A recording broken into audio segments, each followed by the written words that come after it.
Okay, so we're diving into something a lot of you have been asking about, metadata. Yeah. We're looking at this excerpt you guys sent in for before you hit publish by Abu James Isaac Mm-hmm. to really kind of like get a grip on how to make this work for you. Yeah. Now, the word metadata, Right. I know might not sound super exciting, Right. but trust me, this stuff is gold when it comes to getting your book discovered, Yeah. Yes. especially on platforms like Amazon KDP. Absolutely. It's not just about filling in boxes, it's about crafting a strategy. Yeah.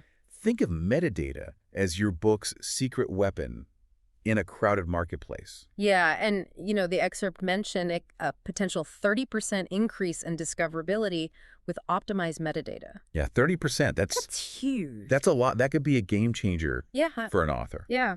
So break it down for us. Like, what exactly is metadata? Yeah. And why is it so crucial? So metadata is essentially data about your book. Okay. It's everything from the title and the author's name to the Yeah. description, keywords, categories, even the file format. Wow. Think of it as a digital fingerprint that helps readers and algorithms understand what your book is all about. So if I'm searching for like a cozy mystery with a quirky female detective, Yes. the metadata helps connect my search Yes. with books that fit the bill. Precisely. And without the right metadata, Okay. your book might get lost in the shuffle, never reaching Yeah. those readers who would absolutely love it. Now, the excerpt breaks metadata down into three main types. Yeah. Technical, descriptive, and administrative. Right. I have to admit those terms sound a little intimidating. I know they sound technical, but the concepts are pretty straightforward. Okay. So let's start with technical metadata. Okay. This is all about the nuts and bolts that make your book accessible to readers. Things like the file format, Okay. EP for most retailers, MOBI for Kindle specifically, file size, and all those behind-the-scenes elements that ensure the book actually works on different devices. So making sure it displays correctly Exactly. on a phone, a yes. tablet, a dedicated e-reader, that sort of thing. Exactly. Then we have descriptive metadata. Okay. Now, this is where the magic really happens. This is the subtitle, that all-important book description. Okay. Keywords and categories. Okay. This is what entices readers, Yeah. telling them what your book is about and why they should be interested. It's like the book's dating profile. Got to make a good first impression. Yes, a great analogy. Right. And finally, we have administrative metadata. Okay. This covers things like ISBNs, publication dates, rights management, like whether you're going with Kindle Unlimited, Right. and pricing all those essential business details. Okay, so it's the less glamorous side, but super important for the business of being an author. Yes, sir. Okay, so speaking of glamour, let's talk about titles and subtitles. Okay. The excerpt really emphasizes how crucial those are. Yes. It even had this example comparing just parenting tips to parenting with purpose, You're right. proven strategies for raising confident kids. Right. It's amazing how a few tweaks can make all the difference. Right. Which of those titles would you be more likely to click on? Honestly, the second one, hands down, parenting tips, is so generic. Yeah. The second one is much more specific, much more targeted. Yeah. Like, it's speaking to my needs Yeah. as a parent who wants to raise confident kids. Exactly. Yeah. The second title instantly tells you what the book is about, Yes. who it's for, Yes. and what you'll gain from reading it. Right. Plus, it has those key words Yes. that people are actually likely to search for. Yes. And I love how the book Right. stresses clarity over being clever. Yes. You know? Sometimes I see titles that sound intriguing, Yeah. but don't really tell you anything about the book. It's a common trap. Authors want to be creative. Yeah. But sometimes the most effective titles are the ones that are clear, Yeah. concise, and communicate the book's core value proposition. So we've got a great title that grabs attention, Yes. tells readers what to expect. What about the book description? Ah, the book description. I feel like that's where a lot of authors struggle. You're not wrong. Right. A good description is like a mini movie trailer Okay. for your book. Yeah. It needs to hook the reader, Uh-huh. pique their curiosity, and make them want to know more. Yeah. But it also needs to be clear and easy to digest. Think bullet points, short paragraphs, and strong calls to action. The excerpt talked about starting with a hook, Yeah. something that really grabs the reader's attention. Do you have any tips on crafting a good hook Yeah. for a book description? It depends on the genre, of course. Okay. For a thriller, you might start with a sentence that creates a sense of suspense Okay. or danger. Mm-hmm. For a romance, you could hint at the central conflict Okay. or the irresistible attraction between the characters. Okay. The key is to create intrigue and make the reader want to keep reading Right. to find out what happens next. I like that. Yeah. It's like those opening lines in a movie that just draw you in. Yes. And you mentioned a call to action. Yes. What would that look like in a book description? It could be as simple as Okay. click buy now to start reading, Right, okay. or download a free sample chapter. Okay. You want to guide the reader towards taking the next step, Yeah. whether it's purchasing the book, joining your mailing list, or visiting your website. So we've talked about titles, subtitles, descriptions, Yes. and even calls to action. Mm-hmm. It feels like we're building a whole marketing strategy. You're catching on quickly. Right. Effective metadata is marketing. Okay. It's all about presenting your book in the best possible light Right. and making it irresistible to your target audience. Before we move on, I have a question about author names. Okay. I know this might seem basic, Mm-hmm. but the book dedicates a whole chapter Yes. to using a consistent author name. Yeah. Why is that so important?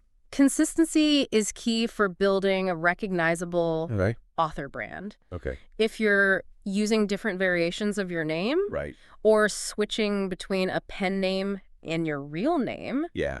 it can confuse readers Right. and make it harder for them to find all of your work. So it's not just about choosing a name that sounds good. Right. It's about making sure that name is consistently attached Exactly. of all of your books. Think of it like a fashion designer's label. Oh, okay. You know, readers come to associate that name Yep. with a certain style, quality, and voice. Yeah.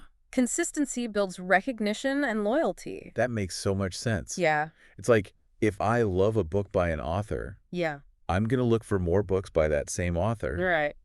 But if their name keeps changing, it's going to be much harder to find them. You got it. Yeah. And that's just the tip of the iceberg Okay. when it comes to building a strong author brand. Okay. We'll delve deeper into that in the next part of our deep dive. Okay, cool. Yeah. So you're saying that, like, having a consistent author name Mm-hmm. is kind of like having a strong brand identity. It absolutely is. And, you know, chapter 6 in the excerpt really dives into Okay.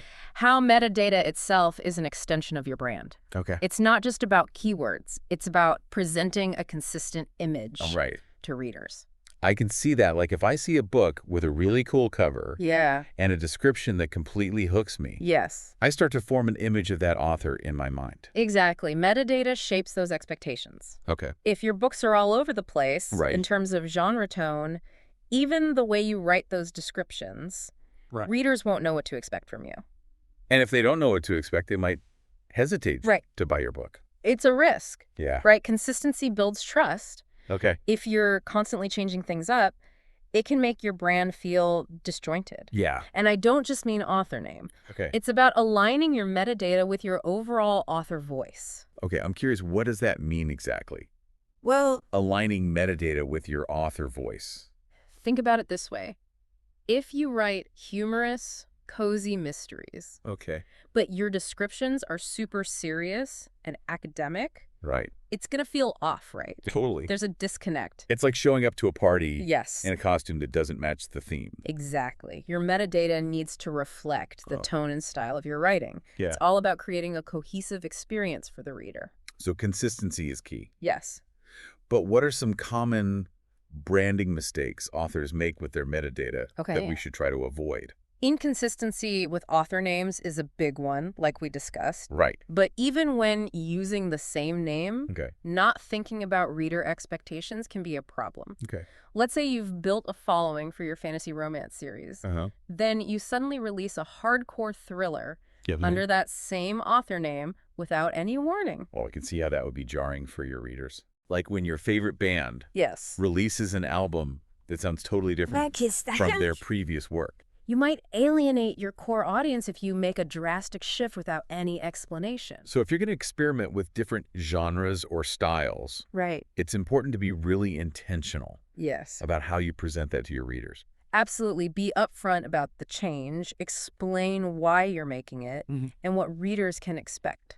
Manage those expectations. Manage those expectations. Okay, makes sense. So we've covered like the basics of metadata Yes. and how it connects to branding.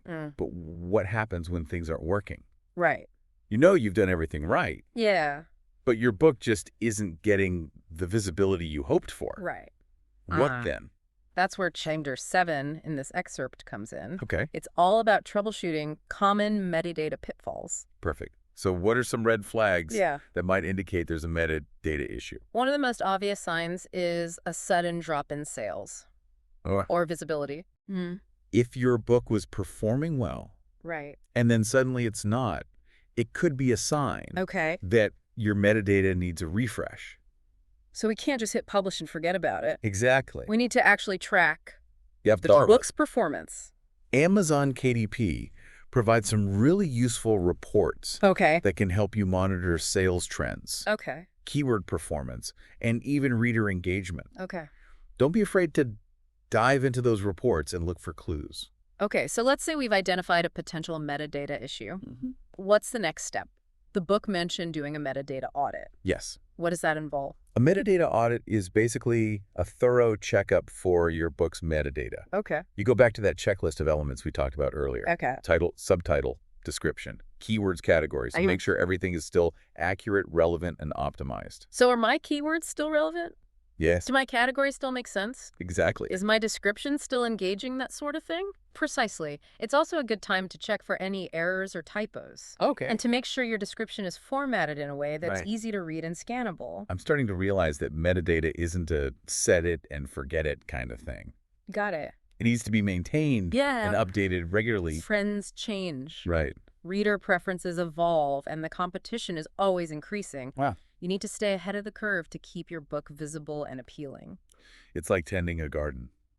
You need to weed out the old stuff. I love that analogy. Add in some fresh blooms. Yes. And make sure everything's getting enough sunlight. And just like a garden, your metadata will thrive with ongoing care and attention. Which brings us to Chapter 8, continuously refining your metadata. This sounds like next-level metadata mastery. What does continuous refinement look like in practice? It starts with monitoring your book's performance. And identifying areas for improvement. Ask yourself, are my sales stagnant? Are my page reads low? Am I getting a lot of page views but not many conversions? These are all signs that your metadata might need a refresh. So it's all about paying attention to the data. Exactly. And looking for patterns. You also need to stay adaptable. Remember, the publishing landscape is constantly changing. New trends emerge, reader preferences shift, and the competition increases. You need to be willing to adjust your metadata to stay ahead of the game. It's kind of like that saying, adapt or die, right? Well, maybe not that dramatic, but you get the idea. Flexibility and a willingness to experiment are key. What works today might not work tomorrow. So you need to be ready to pivot and try new things. I'm really curious to hear more about those specific strategies. For updating metadata and using those Amazon KDP reports to our advantage. But I think we'll save that for the final part of our deep dive. Okay, so we're back for the last part of our deep dive, and I am like ready to dig into these Amazon KDP reports and really figure out how we can use them to fine-tune our metadata. You mentioned that they're like a backstage pass. They are. To how readers are interacting with our books. I'm all about getting that insider knowledge. They really are a goldmine of information. Amazon provides so much data, and by analyzing these reports, we can get real insights into what's working and what's not. It takes the guesswork out of optimizing your metadata. So the excerpt mentioned looking specifically at sales and page reads. What kind of patterns or red flags should we be looking for in these reports? Well, if you see your sales have plateaued or started to decline, it could be a sign that your metadata isn't reaching the right audience. Maybe your keywords aren't as effective as they used to be, or perhaps your categories need tweaking. So it's like your book is shouting into the void, but no one's hearing it. Exactly. And don't forget about Kindle Unlimited page reads. If those are dropping, it could mean readers aren't as engaged with your book. Once they start reading, Right. it might be that your description set up expectations that the book didn't quite meet. So you don't want to overpromise and underdeliver. No, you don't. Okay. So we've looked at sales and page reads. Yeah. What about conversion rates? Yes. I remember the book really highlighted that as a key metric. Conversion rate is all about how many people who land on your book's page Okay. actually click that buy now button or download a sample. Right. If you're getting a lot of page views but few sales, there might be a disconnect somewhere. Perhaps your cover isn't grabbing attention or your description isn't compelling enough to convince readers to take that next step. It's like having a beautifully decorated shop, but no one's coming in to buy anything. Exactly. You need to entice readers to take action. Your description should highlight the benefits of reading your book. Answer the question, why should I read this? Right. And make it irresistible to click that purchase button. Conversion rates check. Okay. What about tracking keyword performance? Yes. How do we know if the keywords we've chosen are actually working? That's where tools like Publisher Rocket come in handy. They can analyze keyword rankings and show you how well your book is performing for specific search terms. Right. You can also get insights directly from Amazon by looking at your book's traffic sources. If a particular keyword isn't driving any traffic, it might be time to swap it out for something more effective. So it's all about experimentation and finding what resonates. It is. With readers, like A/B testing, but for books. Exactly. And remember, once you make changes to your metadata, don't just assume they're working. Right. Go back to those KDP reports and monitor the results. Yeah. Are sales going up? Are page reads increasing? Are conversion rates improving?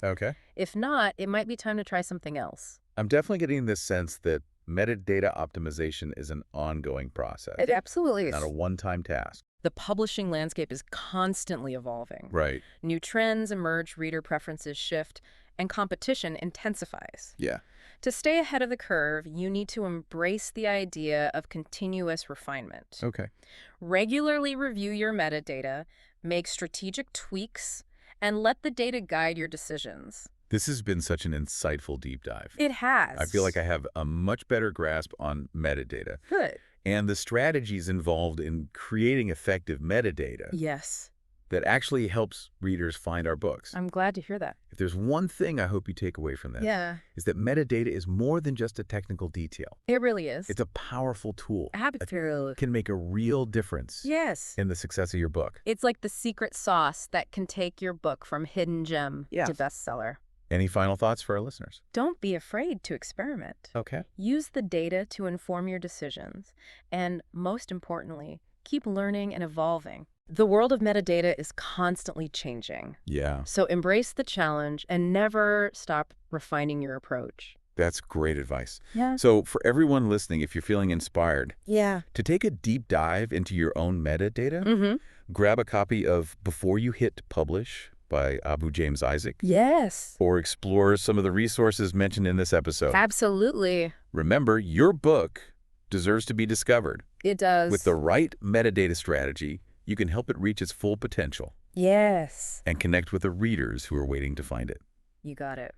Thanks for joining us on this metadata adventure. Yes, thank you. We'll see you on our next deep dive.